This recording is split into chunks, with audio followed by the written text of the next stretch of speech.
Hello दोस्तों, irritable bowel syndrome एक ऐसी बीमारी है जिसमें व्यक्ति को बार बार पेट में दर्द होता है, मरोड़ होते हैं, कभी कॉन्स्टिपेशन होता है, कभी डायरिया होता है, खाना खाने के बाद तुरंत मोशन की उनको जाना पड़ता है, बार बार उनको पेट में दर्द जैसा रहता है। ये काफ़ी कॉमन बीमारी है। इस बीमारी से संबंधित एक डिटेल वीडियो हमने ऑलरेडी किया है। आज बात करेंगे कौन कौन से खाद्य पदार्थ बेस्ट हैं उन लोगों के लिए जिनको इरिटेबल बाउल सिंड्रोम का प्रॉब्लम है। ये सारे खाद्य पदार्थों को रेगुलर बेसिस पे लेने से आपकी प्रॉब्लम कंपैरेटिवली कम हो जाएगी और पेट में ये बार बार दर्द का या लूज मोशन वगैरह का जो प्रॉब्लम है ये काफ़ी हद तक कम करने में मदद मिलेगी। आज का टॉपिक बहुत ज़्यादा इंपॉर्टेंट है उन लोगों के लिए जिनको ये बीमारी है या उनके परिवार में किसी को इस तरह की समस्या है और जिनको बार बार पेट का दर्द या वॉमिटिंग या लूज मोशन या कॉन्स्टिपेशन की शिकायत रहती है।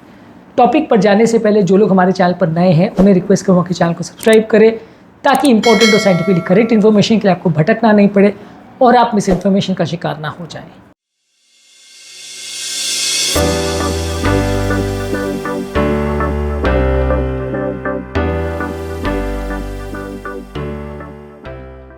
सबसे पहले हम बात करेंगे इसके लिए कौन से बेस्ट खाद्य पदार्थ हैं और क्यों, क्या फ़ायदा वो हमको पहुंचाते हैं। टॉपिक के दौरान ही इसमें हम डिस्कशन करते रहेंगे कि क्या क्या चीज़ें पेट को फ़ायदा करेंगी और इस बीमारी को निपटने में हमारी मदद करेंगी। टॉपिक को बीच बीच में से मत देखिएगा, पूरा एंड तक देखिएगा ताकि इंपॉर्टेंट पॉइंट्स आप मिस ना करें। और लास्ट में हम आपको एक टेक होम मैसेज भी देंगे जिससे आपको फूड सिलेक्शन में मदद मिलेगी। सबसे पहले ज़रूरी है जो खाद्य पदार्थों में सोल्यूबल फाइबर्स ज़्यादा होते हैं वो खाद्य पदार्थों को ज़्यादा खाना चाहिए। इससे इरिटेबल बाउल सिंड्रोम वाले पेशेंट्स को पेट भरा हुआ महसूस होता है, उनको कॉन्स्टिपेशन की शिकायत नहीं होगी और ये खाद्य पदार्थों में बहुत ज़्यादा एक्सेसिव ब्लोटिंग या गैस का प्रॉब्लम नहीं होगा जो कि इरिटेबल बाउल सिंड्रोम के काफ़ी पेशेंट्स को होता है। ये खाद्य पदार्थों के लिस्ट में ओट मील, साइलियम हस्क, चिया सीड्स, पील या छिलका छीले हुए फ्रूट्स जैसे कि केला, एप्पल, ऑरेंजेस, ये सारे फ्रूट्स होने चाहिए। पकी हुई सब्जियां जैसे कि गाजर, आलू और स्क्वाश की सब्जियां हैं, ये फ़ायदा करती है। ये सारी सब्जियों में सोल्यूबल फाइबर ज़्यादा होते हैं। ये खाद्य पदार्थों को लेने से कब्जियत की जो प्रॉब्लम है वो कम होगी, पेट साफ रहेगा, गैस का प्रॉब्लम उतना ज़्यादा नहीं होगा। अगला कैटेगरी फूड का है लो फॉडमैप फूड्स का। फॉडमैप बेसिकली इसका मतलब है fermentable oligosaccharides, disaccharide, monosaccharides and polyol. Basically ये डायरिया के पेशेंट्स में इस तरह के खाद्य पदार्थ दिए जाते हैं, लेकिन ये खाद्य पदार्थों को ज़्यादा मात्रा में लेने से ब्लोटिंग, गैस और पेन का प्रॉब्लम बढ़ सकता है, इरिटेबल बाउल सिंड्रोम का प्रॉब्लम बढ़ सकता है।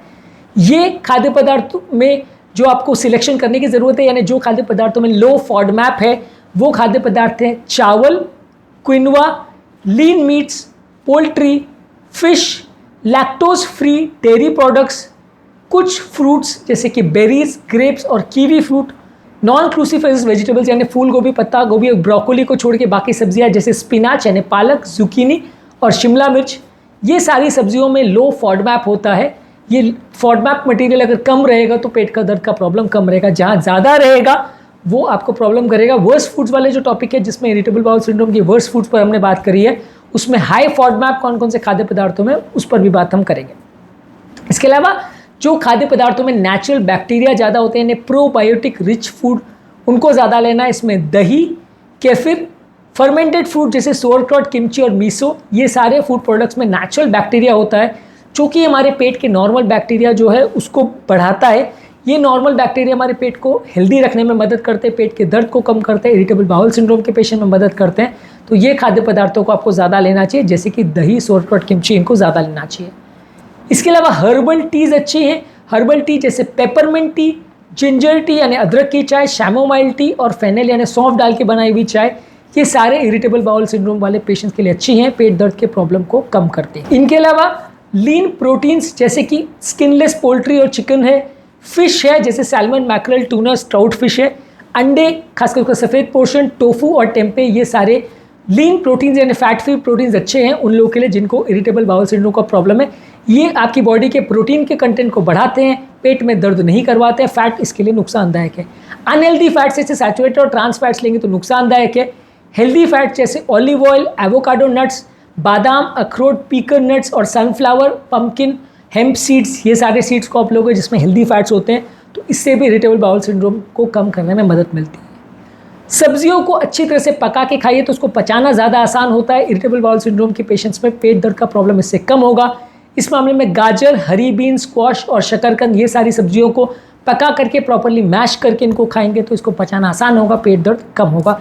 वो सारी सब्जियां जिसको पचाना मुश्किल है वो आपके लिए नुकसानदायक। इसके अलावा पानी ज़्यादा पीजिए और पेट का हाइड्रेशन मेंटेन करने के लिए पानी का ही प्रयोग कीजिए। अल्कोहल का, चाय का, कैफिनेटेड बेवरेजेस ये सारी चीज़ आपको नुकसान करेंगी। पानी को ही ज़्यादा मात्रा में लेने से आपको फ़ायदा मिलेगा, बाकी बेवरेजेस को अवॉइड करिए। नेक्स्ट है, खाने को सोच समझ के, चबा चबा के, धीरे धीरे करके उसके बारे में विचार करके खाइए। इसको माइंडफुल ईटिंग बोलते हैं। पेट के दर्द से रिलेटेड ज़्यादातर बीमारियों में ये माइंडफुल ईटिंग हमारी मदद करता है। इसको फॉलो करना चाहिए यदि आपको इरिटेबल बाउल सिंड्रोम का प्रॉब्लम है तो। इसके अलावा चावल खाने से भी आपको फ़ायदा मिलता है। ज़्यादातर ब्राउन राइस को यदि आप लेते हैं तो कंपैरेटिवली आपके लिए ज़्यादा हेल्दी है। वाइट राइस को भी लेंगे तो भी उसको पचाना आसान है, और गेहूं के कंपैरिजन में चावल ज़्यादा बेनिफिशियल है उन लोगों के लिए जिनको इरिटेबल बाउल सिंड्रोम का प्रॉब्लम है। इसके अलावा कुछ लोगों को ग्लूटेन एलर्जी होती है, उनको गेहूं, बार्ली, राई ये सारी चीज़ों को ज़्यादा नहीं लेना चाहिए जिनको ग्लूटेन का एलर्जी है। ये सारी चीज़ों के बदले राइस, क्विनोआ, मक्का यानी कॉर्न या ग्लूटेन फ्री ओट्स ये सारी चीज़ें आप ले सकते हैं यदि आपको ग्लूटेन का एलर्जी। इससे आपका कंपैरेटिवली पेट दर्द का प्रॉब्लम कम हो जाएगा। ग्लूटेन सेंसिटिविटी की वजह से भी कुछ लोग को पेट दर्द होता है। इसके अलावा लो लैक्टोज डेयरी ऑल्टरनेटिव्स यानी सिंपल दूध के बदले बादाम का दूध है, सोयाबीन का दूध है, लैक्टोज फ्री दही है या सोयाबीन से दूध से बना हुआ दही है या नारियल का जो दूध है, ये सारी चीज़ों को आप लीजिए। इसमें कंपैरेटिवली लैक्टोज कंटेंट कम होगा और लैक्टोज को पचाने में पेट को दिक्कत होती है, इसलिए ये सारी चीज़ों को आप दूध के बदले लेंगे तो फ़ायदा होगा। इसके अलावा आप चूज़ कर सकते हैं लो फ्रक्टोज वाले फ्रूट्स को, जैसे कि स्ट्रॉबेरी, रास्पबेरी, ब्लूबेरी, ग्रेप्स और सिट्रस फ्रूट्स। ये सारे फ्रूट्स जिसमें फ्रूट शुगर्स कम है, फ्रक्टोज का कंटेंट कम है, ये सारी चीज़ों को आप कंपैरेटिवली थोड़ा कम लेंगे तो इनको बेटर टॉलरेट करना ही ज़्यादा ईजी रहेगा। इसके अलावा सोयाबीन से बने हुए पनीर जैसे टोफू और टेम्पे को आप अलग अलग तरह में रेगुलर पनीर के बदले यूज़ कर सकते हैं, तो ये प्रोटीन भी आपको देगा और इरिटेबल बाउल सिंड्रोम के लिए भी अच्छा है। इसके अलावा बादाम और मूंगफली से जो बटर बनता है वो स्मूथ बटर जो है आप ले सकते हैं, नट बटर ले सकते हैं। रेगुलर बटर के बदले आप इसको लोगे तो इरिटेबल बाउल सिंड्रोम के पेशेंट्स के लिए बेटर रहेगा।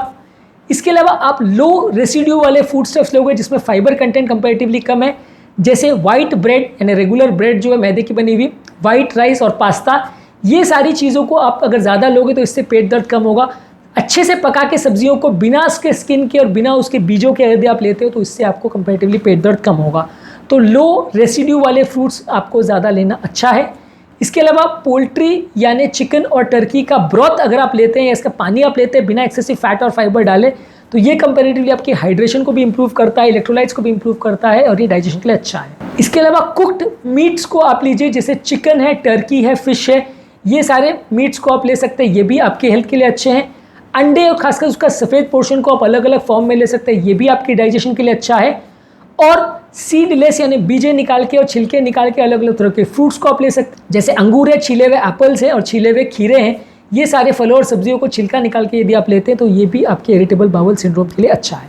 तो आज के वीडियो में हमने बात करी एक लिस्ट के बारे में उन खाद्य पदार्थों की जिसको ज़्यादा मात्रा में खाने से इरिटेबल बाउल सिंड्रोम यानी पेट में दर्द वाला प्रॉब्लम कंपैरेटिवली कम होगा। आपको कोशिश ऐसी करनी है कि बहुत ज़्यादा मीठी चीज़ें नहीं लें, बहुत ज़्यादा फाइबर वाली चीज़ें, बीज वाली चीज़ें नहीं लें और ऐसी चीज़ों को ना लें जिसको पचाना पेट को मुश्किल हो। ज़्यादातर ऐसी चीज़ों को लीजिए जिनको पचाना ईजी हो। यदि आपको ग्लूटेन और लैक्टोज का इंटॉलरेंस है तो इन सारी चीज़ों को अवॉइड करिए। डेयरी प्रोडक्ट्स को अवॉइड करिए, उसके बदले डेयरी के ऑल्टरनेटिव्स लीजिए। गेहूं के बदले आप राइस और इस तरह की चीज़ों को ले सकते हैं जिसमें ग्लूटेन कम हो, तो इससे भी आपको इरिटेबल बाउल सिंड्रोम में राहत मिलेगी। उम्मीद करूंगा कि आज के टॉपिक में कुछ नई बातें जानने को मिली होगी। जो लोग हमारे चैनल पर नए हैं उन्हें रिक्वेस्ट करूँगा कि चैनल को सब्सक्राइब करें ताकि इंपॉर्टेंट और साइंटिफिकली करेक्ट इन्फॉर्मेशन के लिए आपको भटकना ना पड़े, आप मिस इन्फॉर्मेशन का शिकार ना हो जाए।